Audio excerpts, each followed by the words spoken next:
السلام علیکم دوستوں آج ہمارا موضوع ہے واٹ از پروجیکٹ مینجمنٹ۔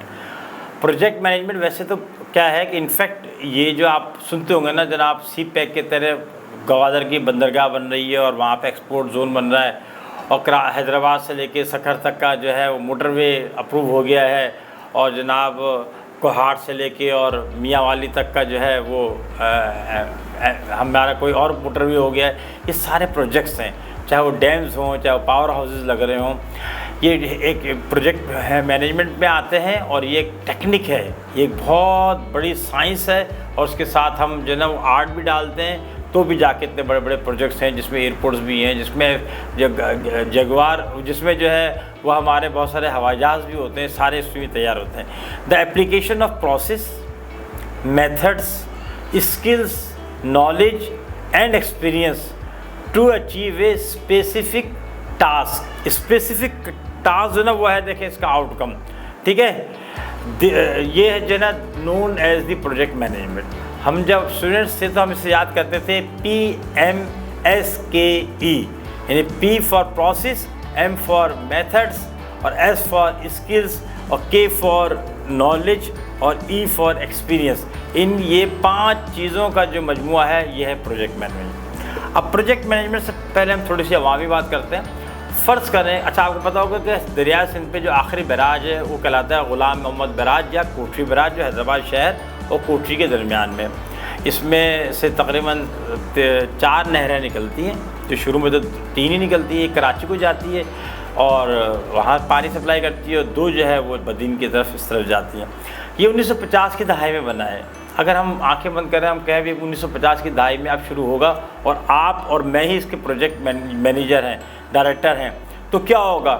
اگر طے ہو گیا ہے، PC1 تیار ہو گیا ہے کہ یہاں ایک بیراج بنے گا، تو سب سے پہلے تو ہمیں دیکھنا پڑے گا کہ اس علاقے میں بیراج بنایا کہاں۔ تو سب سے پہلے تو یہ ہوگا کہ ہمیں جگہ کون سی چاہیے، ایک بہت بڑا کام ہوگا۔ بہت جگہوں کو دیکھیں گے جہاں کہ دریا اس قابل ہوتا ہے کہ وہ اس کے پانی کو روکا جا سکے، اور پھر اس کی سے نہریں نکالی جا سکیں۔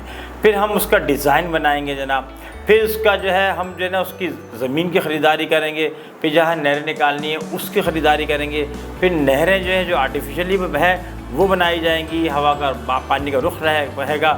پھر اس کے اندر مزید چھوٹے چھوٹے پروجیکٹس آئیں گے، ٹنوں کے حساب سے ہزاروں لاکھوں ٹن وہ آئے گا۔ پھر وہاں لوگ جو آ کے کام کریں گے، لازمہ تو 1950 میں ویرانی جگہ تھی، تو وہاں پہ کام کرنے والوں کی کالونیاں بسائی جائیں گی، ان کے لیے ٹرانسپورٹ ہے، ان کے لیے میڈیکل فیسلٹیز ہے، کھانا پینا ہے، پک اینڈ ڈراپ ہے، اور سیکورٹی ہے، اور لازمات ہے، اور جانور سانپ بچھو ہوں گے تو ان سے بچانے کے لیے ترکیبیں۔ تو یہ سب چیزیں اتنی آسانی سے ہوتی نہیں، اتنی آسانی سے ہمیں نظر آ جاتی ہیں۔ یہ ساری کی ساری ہیں، ان سب کو اگر واپس جائیں تو وہی کہ آپ کا پروسیس، میتھڈس، اسکلس، نالج اور ایکسپیرئنس، اس کو جمع کیا تو 1950 کی دہائی میں ہم نے کیا بنایا؟ غلام محمد یا کوٹھی بیراج بنایا، جس سے ہم ابھی 4 نہروں سے فائدہ اٹھا رہے ہیں، ابھی تک اٹھا رہے ہیں، انشاءاللہ اٹھاتے رہیں گے اس سے۔ اب آتا ہے جی سٹیپس کیا ہوتے ہیں۔ جب پروجیکٹ ہم کوئی بناتے ہیں نا تو اس کے سٹیپس دیکھیں۔ Number 1 is planning. یہ تو میں نے آپ کو عوامی بتایا تھا نا غلام محمد بیراج کا۔ اب ٹیکنیکلی دیکھیں کہ کیا ہوتا ہے۔ Number 1 is planning.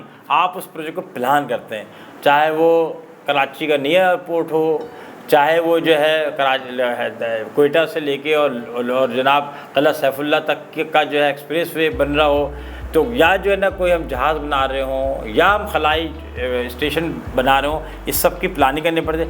پھر اینالائز کرنا پڑتا ہے۔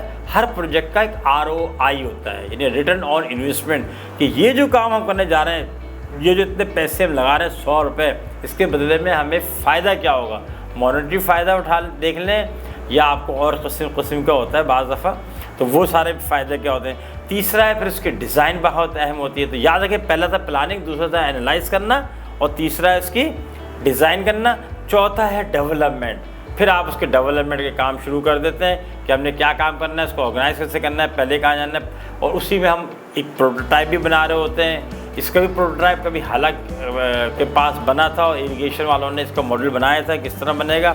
چھوٹا سا ڈیم بناتے ہیں، پہلے ساری چیزیں دیکھ رہے ہوتے ہیں، پھر ٹیسٹنگ ہوتی ہے کہ کامیاب بھی ہے۔ سنیں، جس چیز کو ہم سمجھ رہے ہوتے ہیں کہ نہر سے پانی فلو ہوتا ہے، وہاں جائے گا، پتہ لگا وہاں زمین اونچی ہے تو پانی ایک حد سے زیادہ اوپر جا ہی نہیں رہا۔ اس کے بعد پھر اس کی امپلیمنٹیشن ہو جاتی ہے، جس میں یقیناً 5 سال 10 سال بھی لگ جاتے ہیں، اور اس کے بعد پھر اس کی مینٹیننس ہوتی ہے. تو جو پروجیکٹ مینجمنٹ کی ٹیم ہوتی ہے وہی عموماً اس کی مینٹیننس کر رہی ہوتی ہے 3 سال 5 سال 10 سال تک, کیونکہ اس کو پتہ ہوتا ہے کہ کیا کیا اس کو مشکلات آئی تھی اور کہاں کہاں اس کو مشکلات آئی تھی. ہم ایک دفعہ پھر الٹا پڑھتے ہیں, مینٹیننس سب سے آخر ہے, then second last is implementation, third last is testing, fourth last is development, fifth last is design, اور third last is design, then analysis, اور پھر پلاننگ. یہ الٹا چلے تو اس کے 3 C's ہیں. آپ کے اچھا پروجیکٹ جو ہوگا اس میں 3 چیزوں کا ہونا بڑا ضروری ہے.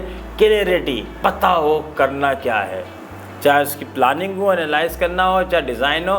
اچھا پروجیکٹ وہ ہوگا جس کی کلیئرٹی ہو, اوپن ہو. اس کو ہم یہ نہیں کہہ رہے یار اللہ مالک ہے, اللہ تو مالک ہے ہی, مگر ہمارے پاس اس کے سارے سوالوں کے جوابات ہوں. دین کولیبریشن, یہ سارے مختلف اسٹیک ہولڈرس ہیں اور بعض لوگ لیے اتنا ایک دوسرے کو جانتے ہیں نہ, ان کے پروفیشن بعض ہم میچ کرتے ہیں, بس اس پروجیکٹ کی جو شاخیں ہیں اس میں سے نکل رہے ہوتے ہیں. اس میں جہاز ہے جس میں انجینئرز مختلف ہیں, تو الیکٹرک کام کرنے والے الگ ہیں, تو آرمامنٹس والے الگ ہیں جو اسلحہ لگا رہے ہیں اس کے اندر, تو ایرو اسپیس والے الگ ہیں اس کے اندر, تو الگ الگ مل کے لوگ کر رہے ہوتے ہیں. یہ ایک دوسرے کام کو جانتے نہیں, لیکن کولیبریشن ہوگا تو کریں گے نا. اور دین کریٹیوٹی, اچھا پروجیکٹ وہ ہے جس کے اندر کوئی نیونیس ہو, نوولٹی ہو, تو وہ ہے, وہ پھر شاباش ہوتی ہے اس کو. تو اس کا خیال رکھیے گا ہمیشہ کہ یہ چیزیں جو نا بڑا ضروری ہیں. پروجیکٹ مینجمنٹ کو سیکھنا اس لیے ضروری ہے کہ ہم تو شاید ڈیم نہیں بنا سکے اپنی ذاتی زندگی, لیکن ہم جو اپنے گھر بنا رہے ہوتے ہیں, ہم جو شادیاں کر رہے ہوتے ہیں, ہم جو اداروں کے اندر نئی بلڈنگس بنا رہے ہوتے ہیں, نئے پروڈکٹ بنا رہے ہوتے ہیں, اس کو بھی ہم چھوٹا سا پروجیکٹ کے طور پر لے سکتے ہیں. اس کی بھی شاخیں مختلف اسی طرح کر سکتے ہیں جیسے ہم نے غلام محمد بیراج کی تھی, اور پھر اس کو ہم اسی طرح مانیٹر کر سکتے ہیں اور فائدہ اٹھا سکتے ہیں. لیکن یاد رکھیے گا فائدہ جب بھی اٹھائیں گے جب آپ نے ROI ریٹرن آن انویسٹمنٹ پہ کام کیا ہوگا. اپنا اور اس چینل کا بہت سارا خیال رکھیے گا. السلام علیکم.